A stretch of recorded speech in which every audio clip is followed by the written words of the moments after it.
Mr. Speaker, I thank the member for the question. I know that many Singaporeans are concerned about what the ongoing Hyflux restructuring means for our water supply. Water is an existential issue for Singapore. PUB's priority has been and always will be to ensure Singapore's water security. Over many decades, we have diversified our water sources and built up 4 national taps.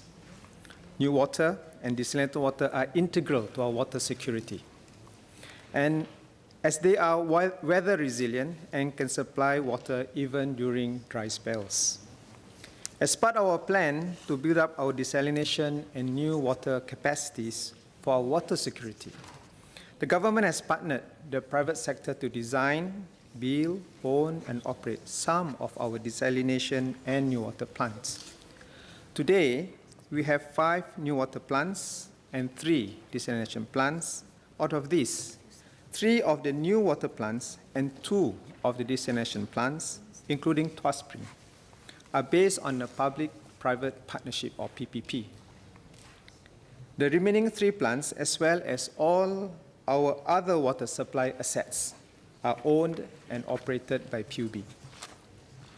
The PP model has been useful in allowing us to tap on private sector innovations and cost efficiencies to deliver water services more effectively. To ensure that water security is never compromised, PUB has put in safeguards as part of the PPP contracts. Even though PUB does not interfere with the business decisions made by the concession companies, PUB monitors the performance of the plants under the PPP model to ensure that the concession companies can meet their contractual obligations to PUB. Where there are issues, PUB will require the concession companies to rectify them, failing which PUB may exercise its rights to terminate the PPP contracts and take control of the plants. We do not exercise these termination rights lightly, but will not hesitate to do so when it becomes necessary to safeguard our water security. As PUB continues to operate its own desalination and new water plants, PUB has the operational capabilities, experience, and manpower to take over and operate the private plants should the need arise. Hyflux is currently involved in 2 PPP projects with PUB: the Sing Spring Desalination Plant, on short SSDP, and the Tuas Spring Integrated Water and Power Project, or TIWPP. SSDP, the first one, is owned by Sing Spring Trust, which is majority owned by Keppel Infrastructure Trust, with Hyflux owning a minority stake. The SSDP is not affected by Hyflux debt and business reorganization, nor is it subject to the moratorium which has been imposed by the courts. As for the TIWPP, it is owned by Tuas Spring Private Limited, or in short, TPL, a wholly owned subsidiary of Hyflux. Let me briefly recap the events leading up to today.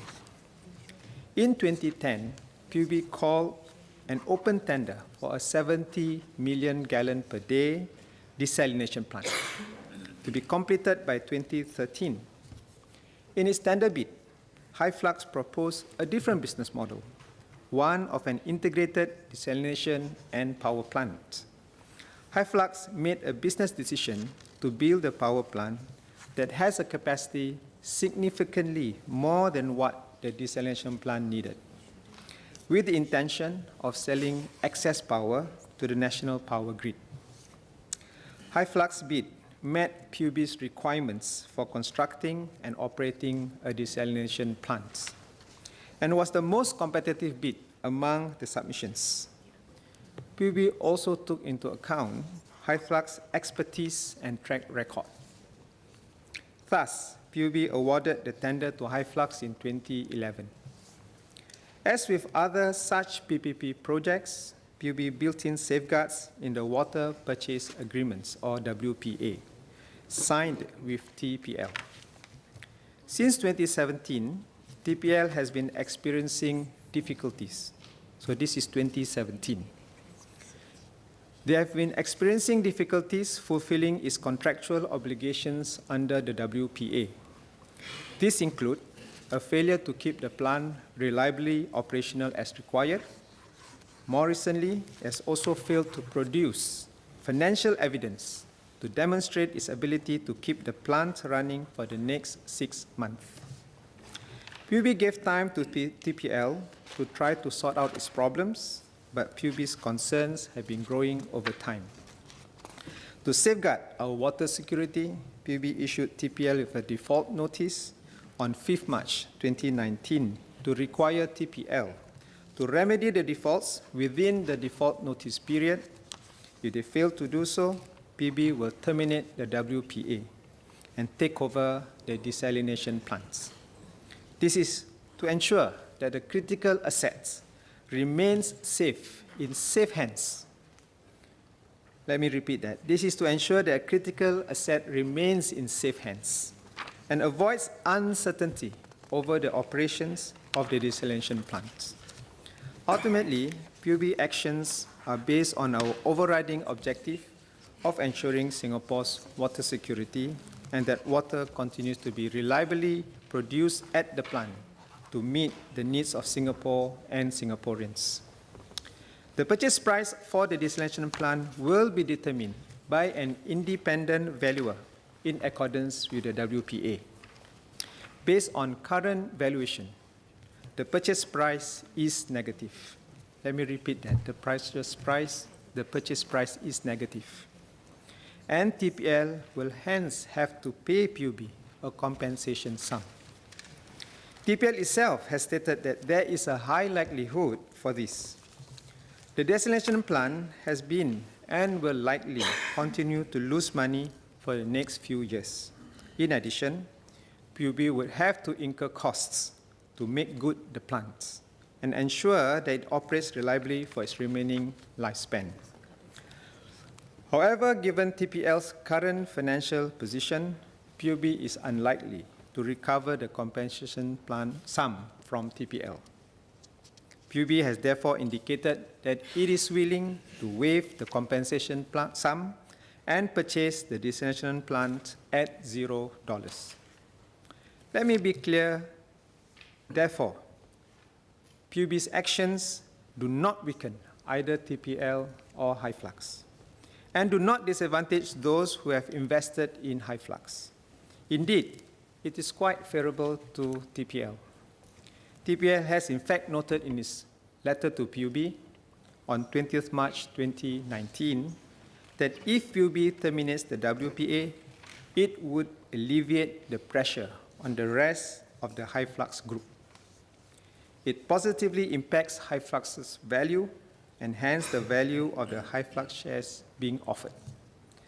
In its announcement on 26 March 2019, Hyflux further stated that SM Investments Private Limited, the prospective investor of Hyflux, had concerns over working capital requirements post-investment and that PUB's action should alleviate such concerns. The current situation with Hyflux does not mean that we should dismiss the PPP model altogether, as our other PPP projects are working well. The safeguards that PUB has built into the PPP contracts have worked well to ensure our water security.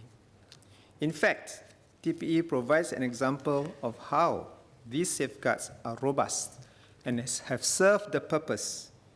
That said, we are always studying ways to strengthen the safeguards and enhance our operations, and we will continue to do so. Let me assure members of the House and all Singaporeans that PUB will always act to ensure Singapore's water security. Water is an existential issue for Singapore. Water security is integral to Singapore's national security. PUB's recent actions reinforce that. We'll never allow Singapore's national or water security to be compromised. Thank you.